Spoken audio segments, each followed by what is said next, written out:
कुछ न कुछ तो गड़बड़ जरूर है दया, कुछ न कुछ तो गड़बड़ है।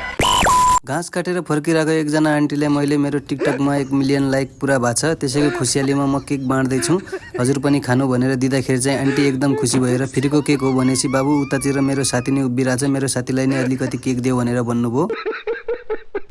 फेरिको केक त हो के छ र भन्दै आन्टीले मिठो मानेर केक खानुभयो।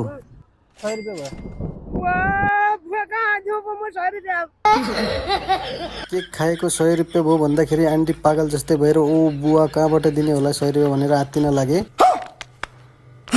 त्यसपछि मैले आन्टीलाई होइन आन्टी यो त फ्रीको केक पो हो, म त मजाक गरिरहेको भने आन्टीले फ्रीको केक भए बाबु अलिकति थपन घर पनि लैजान्छु भन्दै खुसी भएर गए।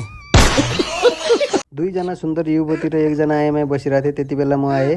मेरो टिकटकमा 1 मिलियन लाइक पुगेको छ के, त्यही भएर म यो बन्न खै किन हो यी युवती मलाई देख्ने बित्तिकै भागिन्। प्यारी समझ गई। म चाहिँ महिलालाई खानु न म फ्रीमा बाँडेर भनेर कन्भिन्स गरिरहेको थिएँ। महिला भने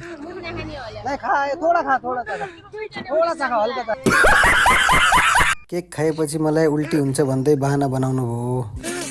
यतातिर यी सुन्दर युवतीले फ्रीको केक भए खाइदिउन त दाइ भन्दै खान थाले। उतातिर यी महिला मैले पनि खान्छु भनेको भए हुन्थ्यो भनेर पस्ताउन लागे। यी युवतीले यति मिठासका साथ केक खाएको देखेर मलाई पनि खुसी लाग्यो। के छ र फ्रीको केक त हो भन्दै ती युवती मिठासका साथ केक खाइरहेको थिए, त्यतिकैमा मैले भने केक खाएको 100 रुपियाँ भयो भन्दाखेरि ती युवतीले यस्तो भनिन्। र त्यहाँनिर एकजना अङ्कललाई पनि भने मेरो टिकटकमा 1 मिलियन लाइक पुगेको छन्, त्यही भएर म केक बाँड्न थोडा खान्छु। यतातिर अङ्कल फ्रीको केक भयो ल्याउले बाबु छिटो ल्याऊ, फ्रीको त म केही कुरा पनि छोड्दैन भनेर भनिरहेको थियो भने उतातिर एकजना दाइ चाहिँ मलाई पनि दिए हुन्थ्यो भनेर जिब्रो तानिरहेको थिए। क्या स्वाद छ यार, फ्रीको केकको टेस्टै बेग्लै हुँदो रहेछ बाबु, माँ कसम यस्तो केक कहिले खाएको थिएन भनेर अङ्कल खुसी हुनुभयो। शाबाश बेटा। केक खाएर साइड लाग्न खोजिरहेको थिएँ, त्यतिकैमा मैले भने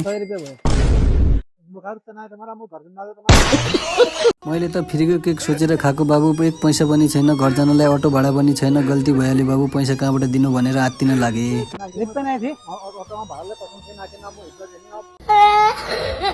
दुईजना सुन्दर अनुहारमा मास्क लगाएका युवतीहरूलाई मैले सोधेँ केक खानुहुन्छ भनेर, युवतीहरूले भन्नुभयो कि नचिनेको मान्छेको हामी केक खाँदैनौँ भनेर रिजेक्ट गर्नुभयो। लालपुर चौरामा रहेको भूमिराज स्वीट एन्ड डेरी अनि भूमिराज फैंसी स्टोरले चाहिँ यो खासमा हामीलाई गिफ्ट दियो। क्या दियो मामा? यो क्या दियो भनेपछि मैले मेरो भान्जाको टिकटकमा 1 मिलियन